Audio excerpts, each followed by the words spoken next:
আজকে চলে এলাম বাইক অ্যাম্বুলেন্স দাদার একটা আপডেটে।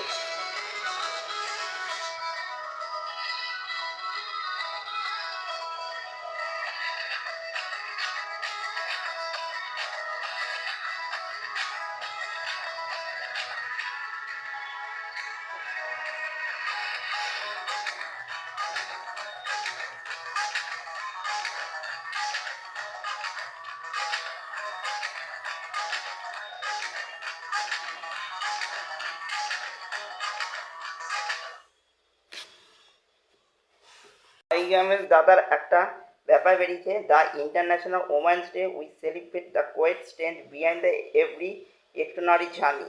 অর্থাৎ নারী দিবসের দিন দেবদা একটা জিনিস নিয়ে এলো, ইন্ট্রোডিউস রুক্মিণী মৈত্র।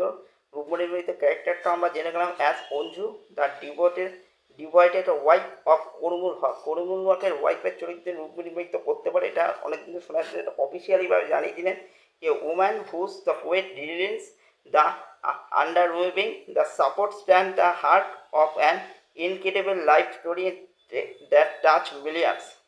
তার মানে ব্যাপারটা এটাই বলতে যাচ্ছে যে তার করিমুল হক যে এত সুন্দর, করিমুল হক যে এই যে রোগীদের পেছনে যে মানে মানে যে বিনা খরচায় নিয়ে যেতেন, হসপিটালে ভর্তি করতেন, পৌঁছে দিতেন, যে তিনি যে এই কাজটা করতে পারতেন তার এই কাজটার পেছনে তার স্ত্রীর একটা প্রচুর অবদান। স্ত্রী এটা প্রচুর বড় সমস্ত, তিনি যে এত বড় কাজটা করতেন তার স্ত্রীর এত বড় অবদানের জন্য।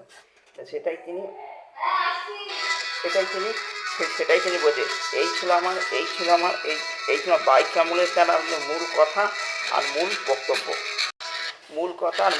বক্তব্য। আর তাছাড়া বলতে চাই এই লুকটা কি অসাধারণ লাগছে।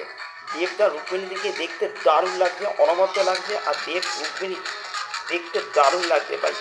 সিম্পল একটা লুকে, সিম্পল পোশাকে দুজনে আছেন, দারুণ লাগছে। সিম্পল লুক কিন্তু অসাধারণ লাগছে, অনবদ্য লাগছে। এই ছিল আমার বাইক অ্যাম্বুলেন্স মূল কথা আর মূল বক্তব্য।